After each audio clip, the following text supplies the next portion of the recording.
everybody, it's Dana. Just giving you a little update. You know, I moved down to North Myrtle Beach, and the environment here, of course, is very different than my little country living lifestyle, and the grasses are very different. I'm also 100% sure that the yard has been maintained with a lot of chemicals. I'm not sure about spraying for insects, but I know they've been spraying with fertilizer, weed control, and things of that nature. Because the company that was doing it prior to my purchase is still doing it for the other homes that are not yet sold.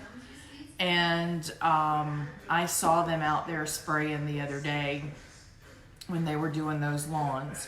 So I'll be talking to, and I haven't hired them yet, but I'll be talking to a new mowing company about how we're gonna be chemical free. I will go out and spray cedarwood oil, cedarwood solution in my grass, on the trees behind me, and I'll do that pretty frequently for the next couple of months. If you remember, at my other house, we did it regularly when we had the board and train dogs there, and then I was able to downscale that and only have to do it about once a month or so. What I've noticed here is that the dogs love laying in the grass. I mean, they'll go out there and roll and wiggle around and get themselves a little chiropractic adjustment while they're at it, but they love laying in this grass. They're also getting to be very itchy. I've noticed all three of them starting to scratch a little bit more, especially when they're outside. They're not necessarily doing it to the point where they can't sleep or relax or any of that kind of stuff. They're very restful at night, but if they're outside or have just come in, they are a lot more itchy scratchy. So I'm going to be making a little concoction of essential oils today, and I just wanted to share a little bit of information with you. I don't believe that it's fleas, but I believe it's the grasses that are making them a little itchy, but I am going to do it to include a little bit of insect resistance in there, since I know there are ants and bugs and water bugs and all sorts of stuff out in the grassy areas. So you can mix up a whole bunch of different options. I am choosing today to do the standard, and I didn't bring it in here. Let me grab it. Hang on a second. I'm going to do the standard sort of insect resistance that I like, which includes eucalyptus. Sorry, I'm looking at the wrong place. Eucalyptus, lemongrass, lavender.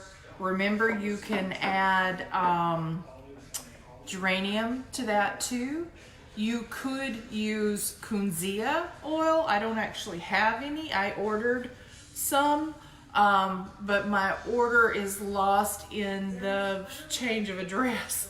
It actually went back to Young Living, and I spoke to them yesterday, and they're resending it out to me. So my order's coming.